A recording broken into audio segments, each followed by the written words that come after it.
Et rebonjour, enfin nous voici partis pour la deuxième vidéo. Donc nous allons essayer de faire un petit programme sympathique, juste voir comment on récupère des données d'utilisation, hein. Donc nouveau projet, code console, hein, ça va falloir que vous preniez l'habitude parce que je vais pas les expliquer à chaque fois. C'est toujours du C, on donne le titre au projet, donc vu que c'est un test matériel, on va l'appeler matériel parce que je suis quelqu'un qui se foule énormément sur la complexité des noms. Donc voilà, on utilise toujours le même compilateur et nous revoilà parti, hein, vous retrouvez exactement la même configuration que la dernière fois. Donc la dernière fois nous avions ça, un petit Hello World bien sympathique. Maintenant ce qui serait sympa, ce serait de pouvoir interagir un peu avec son utilisateur.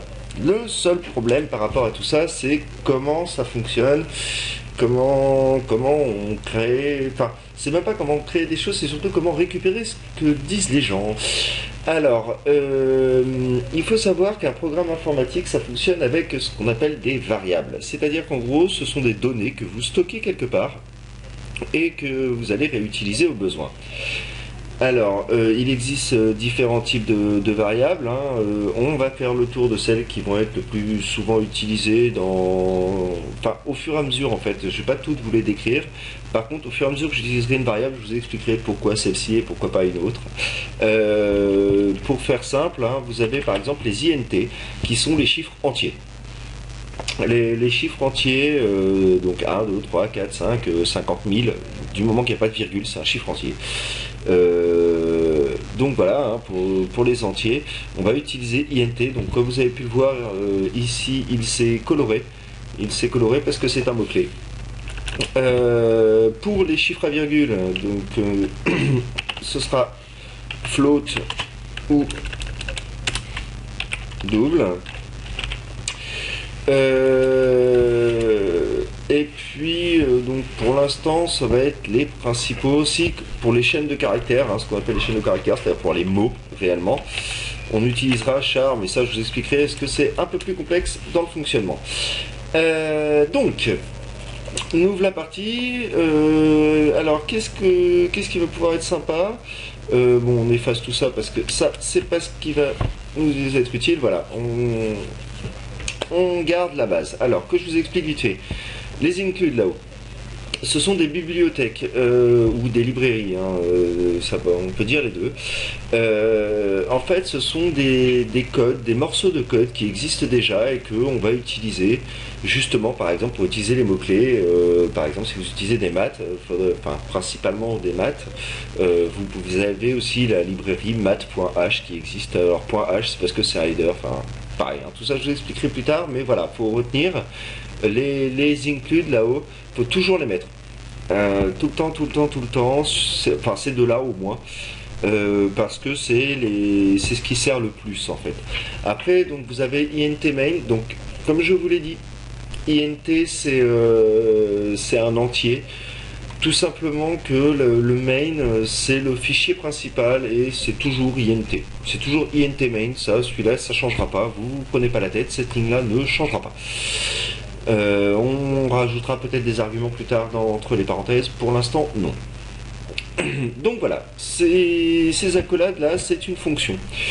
Une fonction, c'est-à-dire qu'il va se passer quelque chose durant cette accolade. Et une fois qu'on sortira de l'accolade, il ne se passera plus rien par rapport à cette accolade-là. Dans le main.c, en fait, on travaille toujours avec une seule fonction. On verra après, enfin, une seule fonction principale. On verra après, quand on fera des programmes un peu plus complexes, comment les améliorer. Donc, nous allons commencer tout simplement par dire bonjour à notre utilisateur qui va voir notre petit programme dont on sera tout fier, hein. Donc vous voyez, je commence à taper le mot-clé et il apparaît en dessous. Mais vu que, même si je suis un gros feignant, je vais faire le mec hyper courageux, je vais le taper en entier. Donc, pour faire un printf, c'est-à-dire pour afficher quelque chose à l'écran, vous tapez le mot-clé printf en un seul mot, hein, dire print. C'est pas pratique à dire, donc c'est printf, vous mettez des parenthèses et vous mettez des guillemets. Là-dedans, vous tapez votre texte sans accent. Ne mettez pas les accents, vous risquez de vous planter. Donc, printf, bonjour. Ah, on dit bonjour. Après, on va poser une question, parce que si on veut une réponse, On va poser une question. Bonjour, point. Quel est ton âge? Parce qu'on cherche des chiffres pour l'instant. Donc quel est ton âge? Vous avez remarqué que j'ai pas mis d'accent. On va mettre un signe spécial qui va vous falloir apprendre, c'est le \n. Le \n permet de faire des retours à la ligne. Parce que si vous appuyez sur entrée, ça valide. Ça ne fait pas de retour à la ligne. Donc pour faire un retour à la ligne, il faut le simuler. Et pour le simuler, on fait un \n. Donc pour information, ceux qui ont un clavier AZERTY français classique, le backslash c'est la touche ALTGR à droite de votre espace et le chiffre 8. Donc voilà. Et à la fin d'une instruction, on met toujours, je vous le répéterai jamais assez, mais toujours un point virgule. Ça veut dire, pour l'ordinateur, ça veut dire cette ligne-là est finie, passe à celle d'après. Voilà.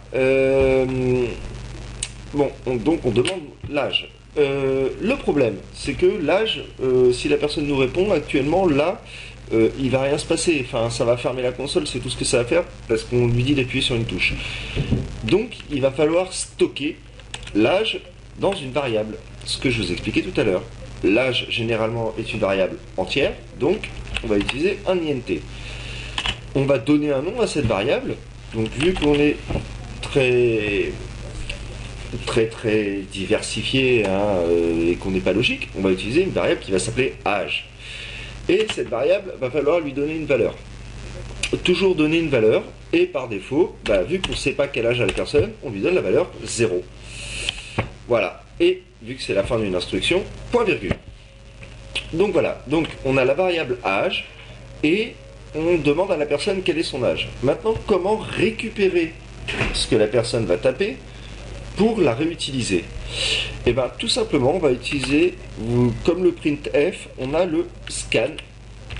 Vous voyez, pareil, c'est un mot-clé, avec quasiment la même syntaxe, c'est-à-dire que on met les parenthèses, les guillemets.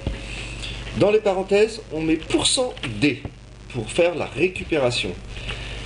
On va mettre une virgule, voilà, à l'intérieur de la parenthèse toujours, et on va mettre l'espelette qui est sous le 1 sur le haut de votre clavier, et on lui indique la variable dans laquelle on le rentre. Donc ce sera dans la variable âge. Donc on répète cette ligne, scanf, ouvrez les parenthèses, ouvrez les guillemets, %d, fermez les guillemets, virgule, et, parce que espelette c'est un et âge, pour indiquer la variable âge. Fin d'instruction, on met un point virgule. Après, on va lui réécrire à cette personne, histoire qu'elle n'ait pas tapé ça pour rien. Donc, on refait le printf, et on va lui dire tu as. Donc là, pour l'instant, je vais mettre des petits points, mais je vous expliquerai après pourquoi. Tu as, hop, le chiffre, donc les petits points sera le chiffre, en. Voilà. On va faire très simple. Maintenant, à la place de ces petits points, vous vous rappelez, pour le scanf, on a mis un %d, et ben on va le remettre ici. C'est-à-dire que lui, il va voir le %d, ça va lui dire, va chercher une variable. Mais pour l'instant, il va chercher une variable, mais il ne sait pas laquelle. Donc, on va lui indiquer quelle variable il doit aller chercher. C'est-à-dire que vous avez bien vu que j'étais en dehors des guillemets. Je lui dis d'aller chercher la variable qui s'appelle âge. Et il va aller chercher la variable qui s'appelle âge. Il va remplacer le %d par ce qu'il y a dans la variable âge. Et le point virgule, bien sûr, à la fin de l'instruction. On va peut-être mettre un anti-slash, un backslash, anti-slash, c'est pareil. Anti-slash n ici, histoire que ça passe un retour à la ligne. Et on va mettre un au début de la ligne, histoire que ça ne se retrouve pas collé à ce qu'a tapé l'utilisateur. Voilà, donc là on a un programme, donc si on le lit en tant que personne qui ne programme pas, ça va, en tant que personne qui débute en programmation, c'est dans la fonction principale, je lui indique une variable qui va être un entier, qui va s'appeler âge, qui va être égal à 0. Ensuite, j'écris à l'écran, bonjour, quel est ton âge? Je fais un retour à la ligne. Voilà, je termine mon instruction. J'inspecte ce que répond l'utilisateur et je le stocke dans la variable âge. Ensuite, j'écris à l'écran une ligne en dessous. Ah, tu as ce qu'il y a stocké dans une variable en. Dans quelle variable? La variable âge. Et là, je fais un petit retour à la ligne. Et voilà, normalement notre programme là, donc on va le tester en direct, on va le construire, on va le faire en 2 étapes, on va le construire et après on va le lire. Je vais pas faire comme l'autre fois, parce que je vais vous expliquer après. Donc je construis, donc là je le teste, voilà, donc vous voyez en bas, il m'a mis un résultat, il me dit, c'est bon, il l'a compilé, il l'a testé, il n'y a pas de... Voilà, processus terminé en... Voilà, en 3 secondes. Il n'y a pas d'erreur et il n'y a pas d'alerte. Ça veut dire que mon programme est bon. Maintenant, je le lance. Bonjour, quel est ton âge? Donc, personnellement, j'ai 30 ans. Donc, je mets 30. Et il me dit, ah, tu as 30 ans. Voilà, nous avons fait notre premier programme. C'est pas grand-chose, mais c'est déjà ça. Et on peut en être fier. Allez, gros bisous à vous.